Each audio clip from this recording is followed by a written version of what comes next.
एका विधवा स्त्रीला आधार देण्याचं वचन देऊन तिच्या आयुष्यात शिरतो तिचा धीर आणि नंतर घडतं असं काही की तिचं आयुष्यच उद्ध्वस्त होतं. प्रेम, फसवणूक आणि गर्भवतीपणाच्या या गुंतागुंतीतून उलगडतोय एक असा खरा किस्सा जो तुम्हाला शेवटपर्यंत सुन्न करून सोडेल. कारण एक क्षण असा येतो जिथे तिला समजतं प्रेम नव्हतंच, फक्त एक भयानक खेळ होता. तर नमस्कार मंडळी, पुन्हा एकदा तुमचं स्वागत आहे आपल्या मराठी यूट्यूब चॅनलवर.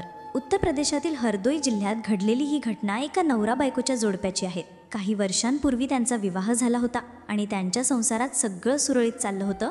पण अचानक नवऱ्याचं निधन झालं आणि ती स्त्री विधवा झाली. त्यामुळे तिच्या आयुष्याचा आधारच निघून गेला आणि ती पूर्णतः एकटी पडली. तिच्यासमोर प्रश्न उभा राहिला, माहेरी जावं की सासरीच राहावं. ती सासरीच राहू लागली आणि दुःखद काळात धीरच तिला आधार द्यायला पुढे आला. तो तिला रोज भेटायचा, धीर द्यायचा, तिला म्हणायचा काळजी करू नकोस, मी आहे ना तुझ्यासोबत. त्यामुळे तिला वाटायला लागलं की संसाराचा सहचर गेला असला तरी निदान कोणीतरी पाठीशी आहे. काही महिन्यांनी त्या धीरानं स्पष्ट सांगितलं की जसं भाऊ तुझ्यावर प्रेम करत होता तसंच मीही करतो आणि मी तुझ्याशी लग्न करेन, तुला सुखात ठेवीन. या वचनांवर विश्वास ठेवून त्या दोघांनीही शारीरिक संबंध ठेवायला सुरुवात केली. तिच्या आयुष्यात पुन्हा आशेचा किरण दिसू लागला होता. पण जेव्हा ती धीराला लग्नासाठी विचारायची तेव्हा तो नेहमी वेळ चुकवत असे. आज नाही तर उद्या असं म्हणत वेळ काढत होता.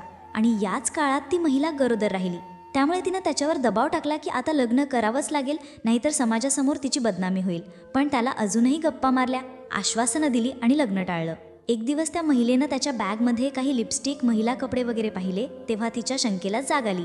विचारल्यावर त्यानं सरळ सांगितलं की हे सामान एका दुसऱ्या मुलीचं आहे आणि तो तिच्यावर प्रेम करतो, तिच्याशीच लग्न करणार आहे, तिच्यावरच सगळा खर्च करणार आहे. त्यामुळे तिने हे सगळं विसरावं. हे ऐकताच त्या विधवा स्त्रीच्या पायाखालची जमीनच सरकली. कारण तिचा नवरा आधीच गेलेला होता.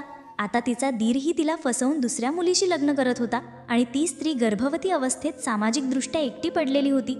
तिनं रडत रडत त्याच्याशी विनवण्या केल्या, पाय पडली, म्हणाली माझं आयुष्य बर्बाद होईल, मला कोणी स्वीकारणार नाही. पण त्या दीराला तिची किंचितही दया आली नाही आणि तो तिला एकटीला सोडून तेच सामान घेऊन थेट दुसऱ्या मुलीकडे लग्न करण्यासाठी रवाना झाला. शेवटी त्या महिलेनं धीर एकवटून जवळच्या पोलीस स्टेशनमध्ये जाऊन तक्रार दिली. सगळं घडलेलं तपशिलात सांगितलं. पोलिसांनी तिचं म्हणणं गांभीर्यानं घेतलं. आरोपी विरोधात गुन्हा दाखल केला आणि त्याला चौकशीसाठी ताब्यात घेतलं. तिची वैद्यकीय तपासणी करून खरंच ती गर्भवती आहे का याची पडताळणीही होणार आहे. तसेच आरोप कितपत खरे आहेत हे तपासातून पुढे येणार आहे. मात्र ज्या पद्धतीनं त्या धीरानं आधी आधार दिला, प्रेम दाखवलं आणि नंतर त्याच प्रेमाचं विकृत रूप समोर आलं, त्यामुळं संपूर्ण राज्यात ही घटना चर्चेचा विषय बनली आहे. आणि समाजात पुन्हा एकदा स्त्रीच्या भावनांचा, तिच्या नात्यांचा आणि तिच्या आयुष्याचा फक्त उपभोग घेत तिचा वापर करणाऱ्यांविरुद्ध रोष व्यक्त होत आहे.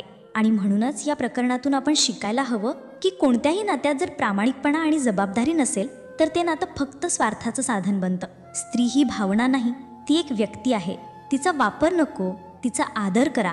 ज्यांच्यावर आपण डोळे झाकून विश्वास ठेवतो तेच कधी काळजीचं कारण बनतात.